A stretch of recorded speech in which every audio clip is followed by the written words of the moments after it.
Student wants to set up a chemical cell. They have to select from the kit list below an appropriate material for each electrode and an appropriate electrolyte, and give a reason for your choice.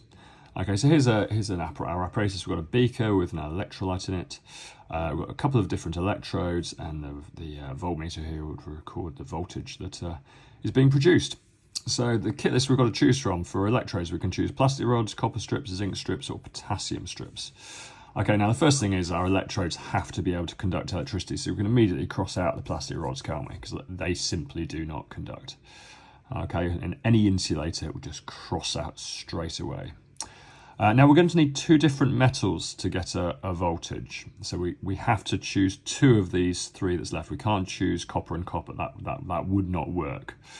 Okay, now the biggest voltage voltage will be produced by two very different metals on the reactivity series. So some of you might be thinking straight away, let's go straight to potassium.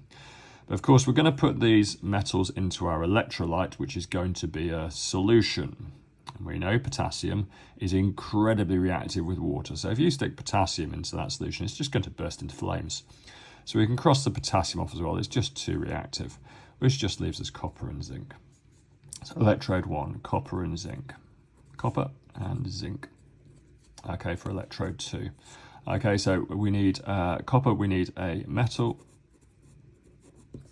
that, as the metal conducts, so the metal conducts, let's say that there as well.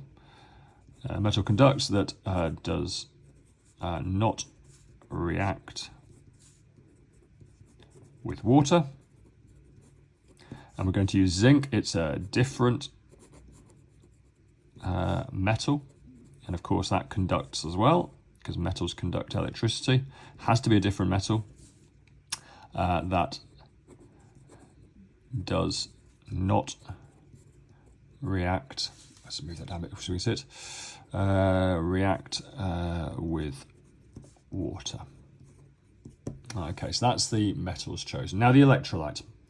Now the electrolyte's got to contain ions, and the ions have got to be able to move. An ion, if you remember, is a charged atom or group of atoms. So the electrolyte has to contain ions. If it does not contain ions, it will not work. So deionized water is essentially very, very pure water and no ions in it. It's not going to conduct electricity. It's not going to work. So we can cross that out. So it's copper sulfate solution is the electrolyte of choice here. Any ionic solution would work. Copper sulfate solution, copper sulfate aqueous, that's copper sulfate solution. Okay, and it contains ions. And it's got to contain ions, and that's the reason. All these questions and more on ayleshamhighchemistry.com.